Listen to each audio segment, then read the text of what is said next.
Peter. Boo! So we will be talking about the Nutcracker first, which is how it ties into Christmas, then Swan Lake, and then last but not least, Symphony of Catherine. So there's a Nutcracker. Alright, so these are like the main characters. There's obviously other ones, but these are the most important ones and names that like could be taught some about, but probably really like to answer to a bonus or something. So first off, Oh my god. wait, how do you use the laser thing? Why'd you There's a button above the arrows. Why do you not? There you go. Here we go. Okay, this is Clara. She is like the main character, and as you can see, she is holding a nutcracker right there in her hand. Which we'll talk about in a second. Uncle Drosselmeyer. This is her. Oh, Claire also has a brother. Her name, or his name, is Fritz, but he's not that important. And then Uncle Drosselmeyer. He's like a magician, and he can like fix stuff. Super. Why are you shaking your head? He's a coin maker. But he also can do magic stuff. Loser. He Get does. right. Yeah, he does. I bet you can do magic And stuff. yeah, and he makes toys. This is a mouse king who will get in a fight with the Nutcracker later and like leads the mouse pack. This is a sugar plum fairy.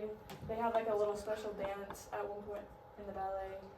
This is the Nutcracker who eventually comes to life and becomes a prince. And this is a cavalier who has like a famous dance with the sugar plum fairy in a movement of this ballet. Okay, so here's plot stuff.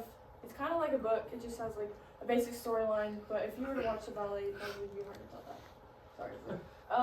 So it's based off of E.T.A. Hoffman's The Nutcracker and the Mouse King and Alexander Dumas, the French author, The Tale of the Nutcracker. It kind of combines those, except E.T.A. Hoffman's is kind of darker, but when the choreographer, Marius Petipa, I think that's right here, when he made it, he didn't want it to be as like dark and gloomy, so they kind of lightened it up a little bit. And it's set in the 1820s on Christmas Eve and then in Germantown. That tells us Christmas. Okay, so it starts off in the Stahlblum house, that's Clara's family, that's her last name. And they're having their annual Christmas party, and all their family are there, including her and her brother. And it's kind of just like, they're kind of just doing their stuff, and then Uncle Drosselmeyer shows up, and he's like the life of the party. They're super excited to see him, and he hands out all these gifts, like dolls and stuff to the kids, and they're really happy. And he's like, okay, I have one last gift for you. And he gives Fritz this gift, which isn't very important, but then he gives Clara a nutcracker, and she's like super excited about it, and it's like a treasure. And Fritz immediately gets jealous that she got this gift, and so he breaks it. He breaks her new nutcracker, and Drosselmeyer, since he's like a magician, is able to fix things. Yep. He fixes her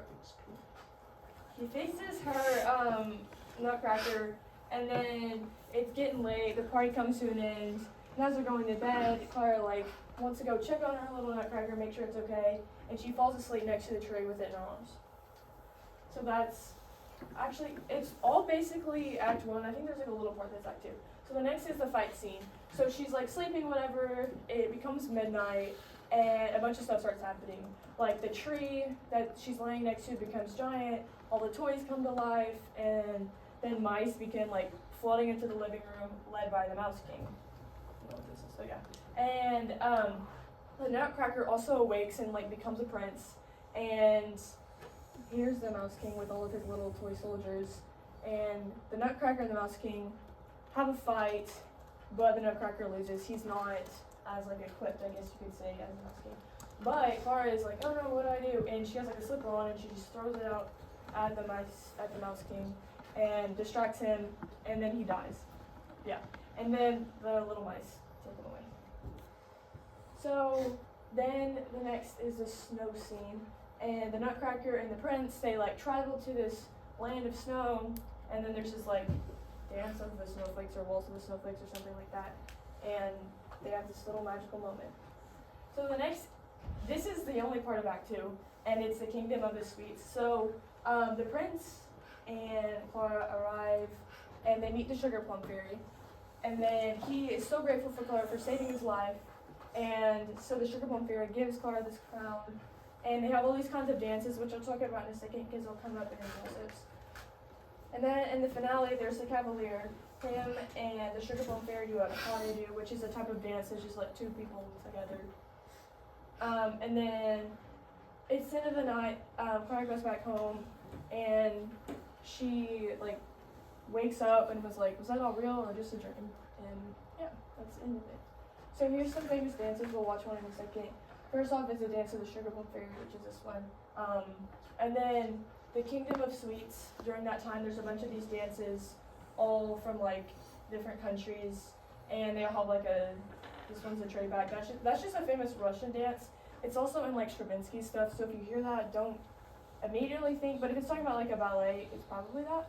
And then there's like the chocolate, coffee, and tea ones. Waltz of the Flower, Dance of the Bigfoots, and Waltz of the Snowflakes, which was that one right there, that picture. So don't have to click this. It's not the whole thing because it's kind of long, but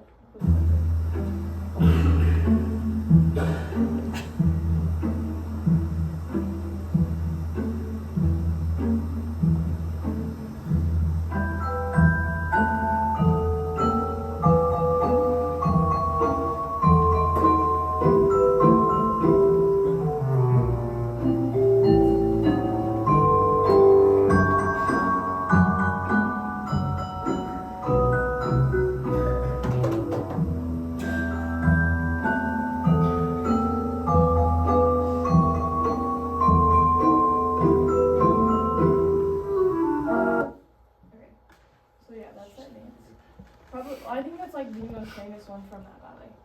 But then, stop. Okay. So next up is Swan Lake. So for the main character's visits, there's Prince Siegfried. He's the main character who his mom is like, wants him to find a love interest. This is Odette. She is considered the swan in Swan Lake. And yeah, you'll about to watch in a second. This is Odile. She's considered the Black Swan. She's like the villain, like the evil one, who is disguised as Odette later in the ballet. This is Von Rothbart. He's like the villain, and this is his daughter. Odile is his daughter. And then the queen, that is Prince Siegfried's mom. So, I know this seems insignificant, but it comes up. So the original choreographer is Julius Resinger and premiered in Moscow at the Bolshoi Theater. And then it was revived, which is like the most famous one that is like performed. And that was also by Marius Petipa, who did the Nutcracker, and Lev Ivanov. So it's like, doesn't have a clear inspiration, but it's basically from some German Slavic folk tales.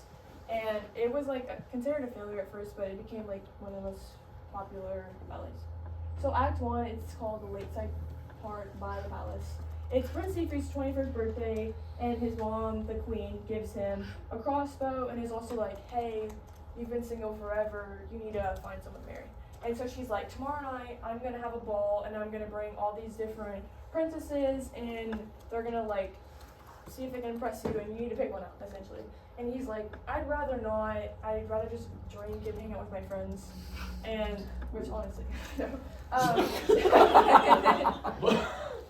And he's like, I'm done with this conversation, as he sees like swans fly ahead, and he's like, I'm gonna go for a hunt with the new crossbow that he got.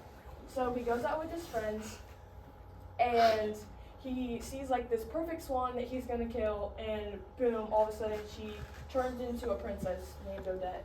And that's in a second, but and he's like, what is going on? And she's like, so me and my fellow swans were turned into swans. Wait, what? Her and her friends were turned into swans by the evil Von Rothbart, and they're only able to become humans at nighttime because he was hunting at night. So that's how she just became a human. And the spell can only be broken by true love. And so Siegfried's like, oh, this is my chance. And so he's like, I'll love you. This will be great. And then it starts to become dawn. So Odette turns back into a swan for that time. And then it's the next day. The ball is taking place, and Siegfried is trying to find his love, so his mother says. But all he can think about is Odette and how much he loves her. And so all these candidates perform like different dances and stuff, and he's just like, no, these are right. And then all of a sudden, it's interrupted by two surprise guests who weren't planning on coming. And it's Von Rothbart and Odile, who, like I said, is his daughter. And she's like, this is Odile right here, and this is Odette. But she like is made to resemble Odette, and so like it's like to trick her. And they like do a dance and stuff, and Siegfried falls in love with her, not knowing that it's not actually Odette. And so he breaks that vow, so then the whole plan is ruined. And he promises to marry her, and then all of a sudden Von Rothbart reveals that this is actually his daughter, Odile, and not actually Odette. And he's like, oh my gosh, I can't believe I just did this, and runs out to the lake to find the real Odette. And this right here, this is their famous, it's also a pas de deux, I think. Yes, it is. Because it just means that it's performed by two people, but this is their famous one, and they like do a little dance when he falls in love with her. Act 4 is by the lakeside. They meet Odette by the lake, and he begs her forgiveness, and she's like, sure, I forgive you, but since his vow's been broken, I don't know if we'll ever be able to be together. There's also various endings based on the choreographers, so there's like 3, I guess you could say. There's probably several more, but these are like the most famous endings. So it kind of just up for whoever choreographed it. So the first one is when Siegfried, he drowns himself in the lake because he's like, we'll never be able to be together. And then that breaks the spell. And when Rothbart plunges into the lake, and then Odette is freed from this like spell of becoming a swan. The other one is where Odette actually jumps into the lake, and Siegfried's like, I want to be with you. And so this kills Von Rothbart, and it breaks this spell, and they like drown being together forever. That's kind of like, I guess you could say like the romantic endings are like always together. Someone dies in all of the endings. It's just like if they die together or not. The last one is when Siegfried fights with Rothbart, and he tears off his wing and he kills him, and then Odette becomes a human, and her and Siegfried are like together. This, you don't look like this. This is the, like I said, the plot I do that Siegfried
point, but it's gonna play the whole video, so I don't know. That's very spinny.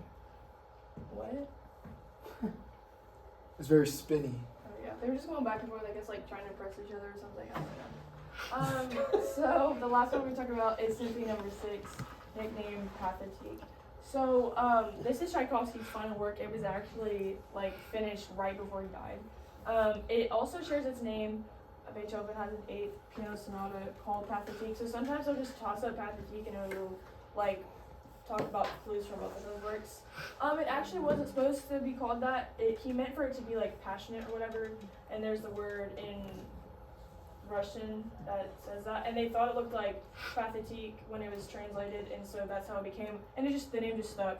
And then, like I said, it's associated with his death because he died 9 days later.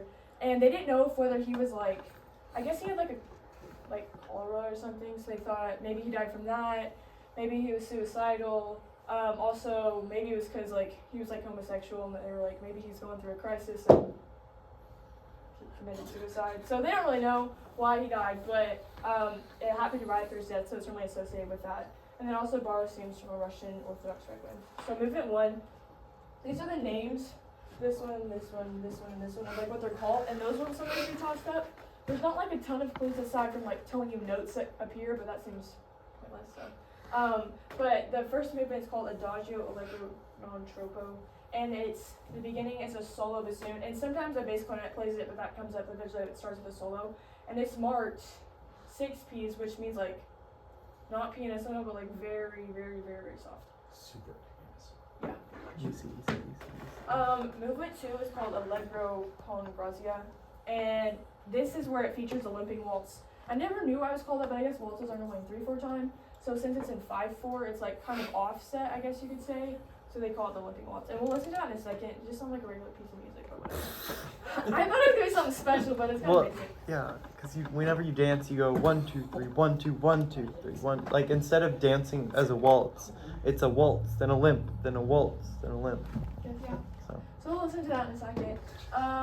Then the third movement is the Allegro molto vivace, and it's marked in 12/8 and 4/4 time. And there's strings, woodwinds, all that stuff. And the last movement is called Adagio Lamento Andante. Okay. So we use part of the limping notes.